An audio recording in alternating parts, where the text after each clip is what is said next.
Today I'm going to talk about the Book of Ruth. The Book of Ruth is an unusual book of the Bible. It's only 4 chapters, and it's a nice story about nice people. You know, the Bible is filled, the Tanakh is filled with books of laws, books of history, books of prophecy, all sorts of things, but this is just a nice little story.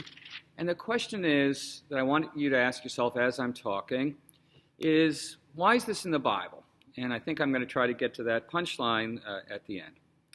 So the Book of Ruth is said to be from the book of the time of Judges. Let me try to give you a few dates just to orient ourselves.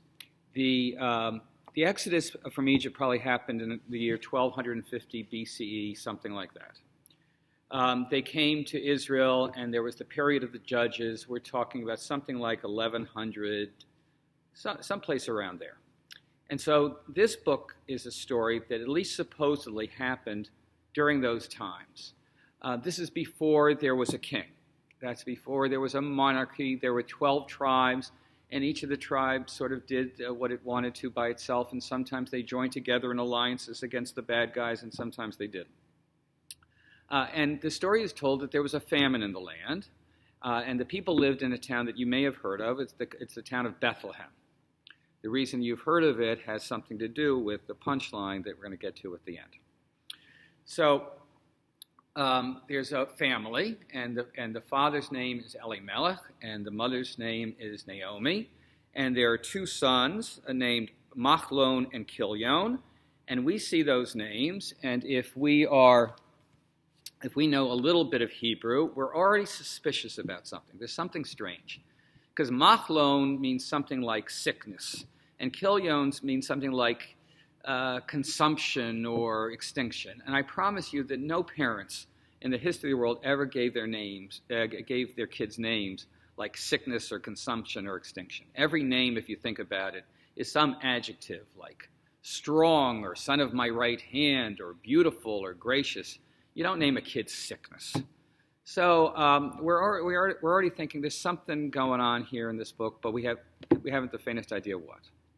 And so there's a famine, and they pick up and they go to the land of Moab. Where is Moab? It's in what we would call Jordan today. There were a few kingdoms over there. It's to the east of the Jordan. There was Ammon, and there was Moab, and there was Edom.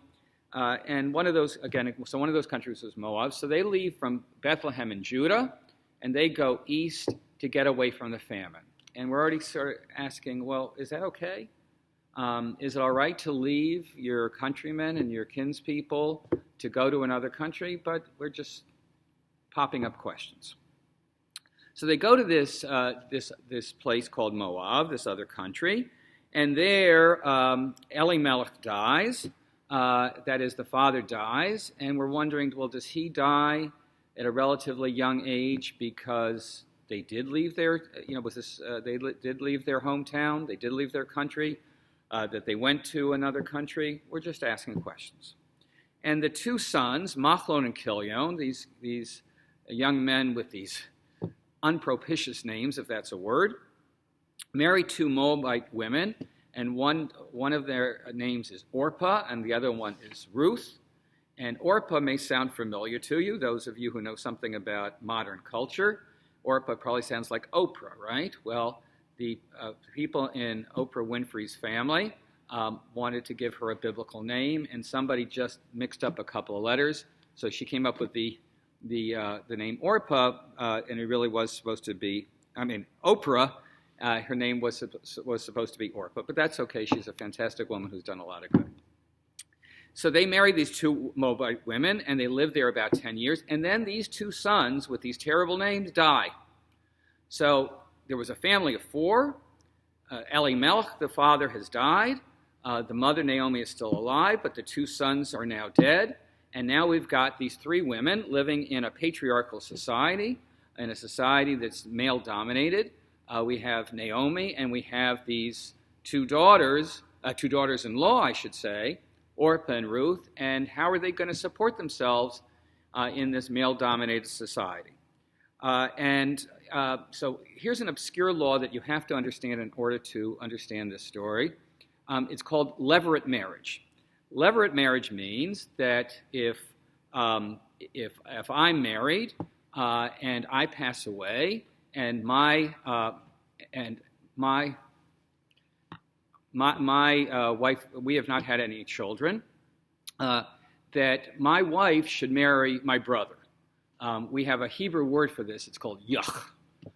It's an obscure biblical Hebrew word that I think you'll understand. I mean, that feels very incestuous. But in those days, that was done for the protection of the woman. Why? So that somebody would support her. And remember that a man could have more than one wife.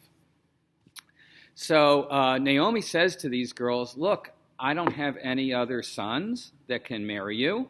And even if I would get married today and have another son today, by the time that he would grow up, you would be older beyond the time that you could have a child anyway. So therefore, stay here. This is your land, your Moabite girls. I'm going to go back to Bethlehem. I'm going to go back to Judah. You stay here, marry two nice Moabite boys, have a nice life. I'm leaving.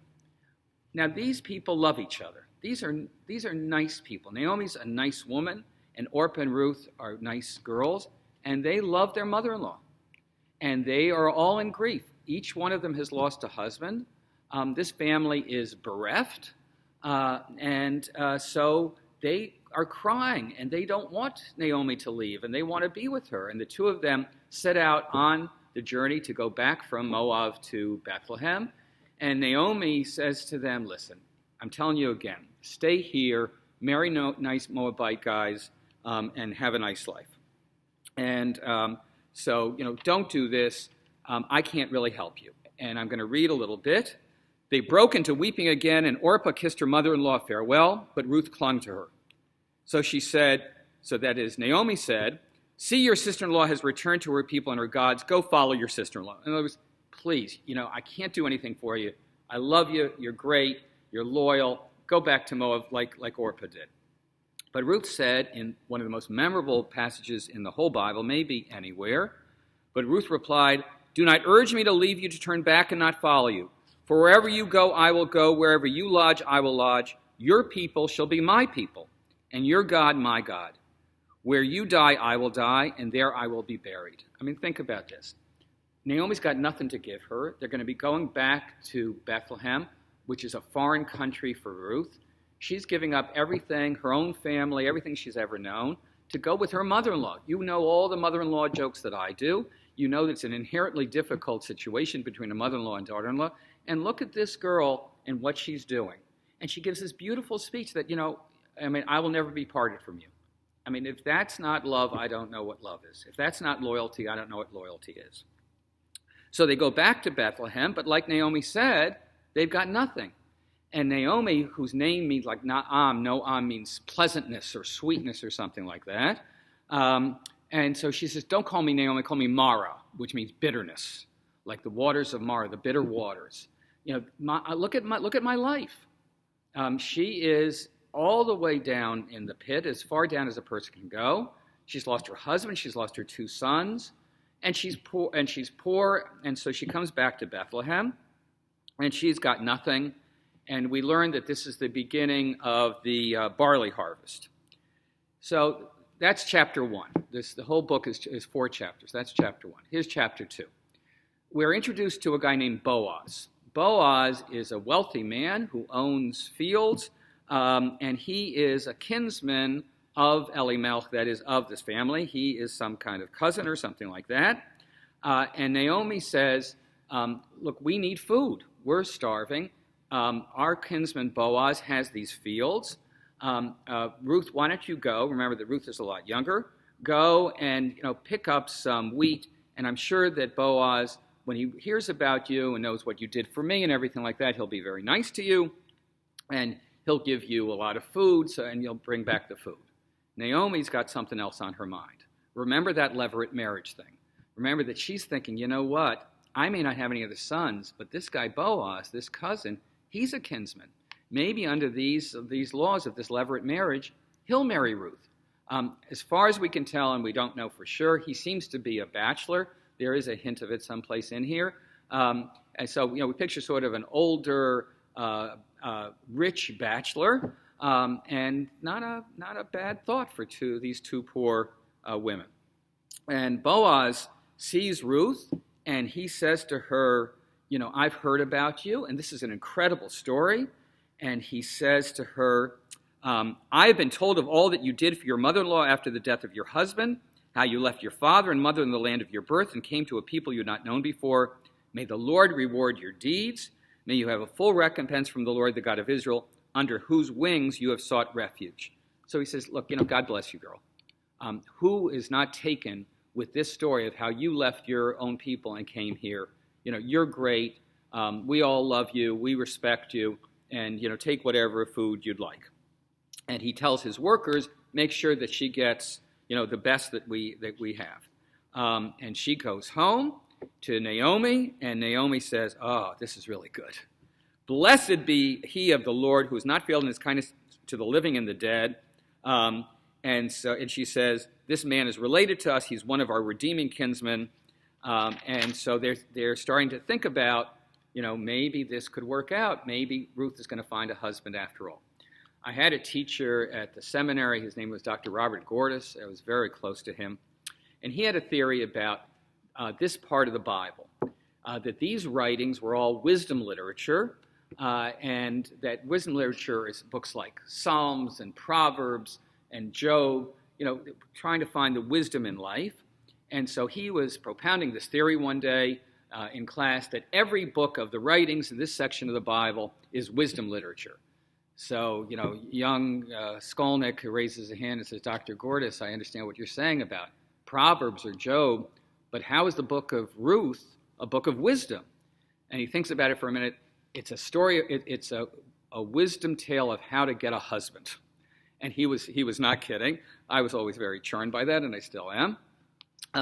So I don't know. I don't think that that's true, but it was a wonderful theory. And God, may he rest in peace. God bless him.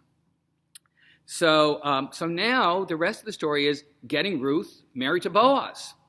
And so without going into the details, chapter 3 is they sort of come up with a little plot because there's going to be the harvest, and everybody's going to be on the threshing floor, and they're all going to be drunk. And when Boaz is lying there under the blanket, drunk on the threshing floor, and remember, there's no lights or anything like that, Ruth gets under the blanket. I don't know if kids are going to be watching this, so I'm trying to be careful. And Ruth gets under the blanket, and he wakes up, and he says, wait, you can't be here. This is no good. But he doesn't want to shame her or anything like that. And she goes home. But now Boaz says, okay, look, I'm going to make an honest woman of you for being under the blanket or something like that. And so now comes chapter 4, and they're all in the city gate. And so the question is, who is going to redeem this little field that Naomi has? And Boaz says, look, I'm going to do this. I'm leaving out a part about there was another kinsman. That's not important right now. And Boaz is going to get this field, and he's going to marry Ruth. So we're very happy. This is a wonderful story. And he says to all of the elders, look, I am acquiring the property that was left from that family, and I am going to marry Ruth. And so everybody's happy. It's a happy story. May the Lord make the woman who's coming into your house like Rachel and Leah, both of whom built up the house of Israel. May they perpetuate your name in Bethlehem. And they're going through some of the famous people in the history of the tribe of Judah, remarkable women included. And it says Boaz married Ruth. And we're sitting there and we're thinking, all right, this is a nice story. What's it doing in the Bible? What is so important about this little story, about a nice family and nice people and people who are loyal, that it should make it into the Bible? We're still wondering this, and we're almost at the end of the book, and we don't have an answer. It says, so Boaz married Ruth, she became his wife, and he cohabited with her. The Lord let her conceive, and she bore a son. And the women said to Naomi, blessed be the Lord, who has not withheld a redeemer from you today. That is, your family is still going to be built up by this child. May his name be perpetuated in Israel. He will renew your life and sustain your old age, for he is born of your daughter-in-law who loves you and is better to you than 7 sons. And Naomi took the child and held it to her. and she became its foster mother. And the women neighbors gave him a name, saying, a son is born to Naomi. They named him Oved. Now get ready for this. He was the father of Jesse, father of David. And we go, whoa, that's what all this is about? So this little baby who's born from Ruth and Boaz is the father of Jesse, and that's the father of David. We're talking about King David. And now we're starting to think, yes, this is from the time of Judges, and David was the second king. This is making chronological sense. And so then they go back into the genealogy. And all of a sudden we say, wait a minute, this is an important story, but for a few different reasons. Reason number one is now this is about the family of David. And there are going to be a lot of books of the Bible about King David. If you grow up Jewish, you know the song, David Melech Yisrael Chai Chai V'Kayam. David, King of Israel, may he live forever.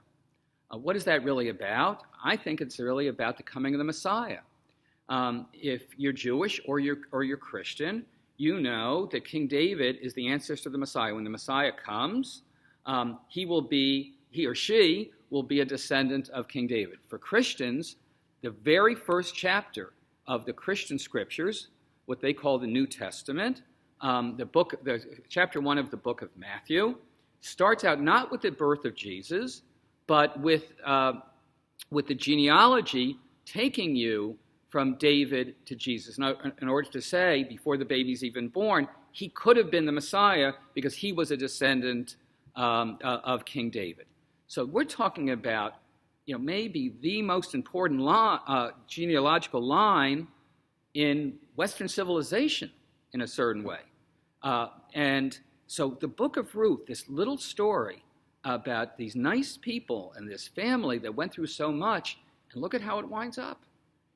It's as if to say, you never know what small deeds are going to lead to great things. You don't know what act of kindness or act of love or act of loyalty is going to have a major effect. Have you ever heard of the butterfly effect? This is a major effect and change the world, literally change the world. This line of people literally changed the world. So that is something about the Book of Ruth, but one more dimension.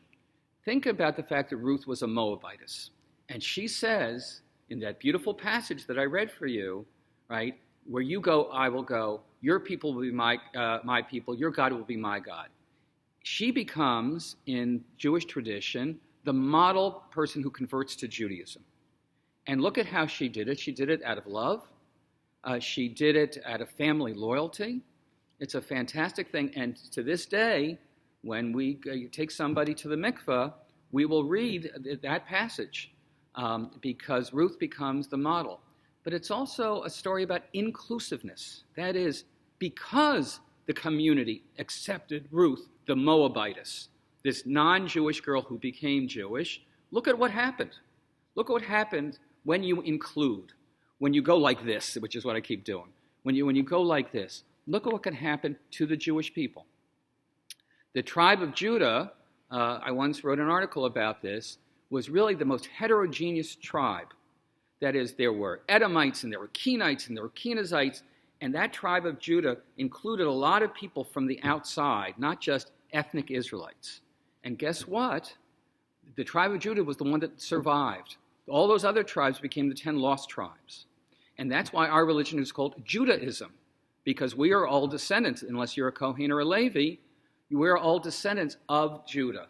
So it was that tribe that brought everybody in that survived. I don't believe in coincidences. Maybe that's how you do. Maybe that's how you survive, by bringing in, by showing love, and by knowing that every little act you do might have major, wonderful consequences. That's all for today.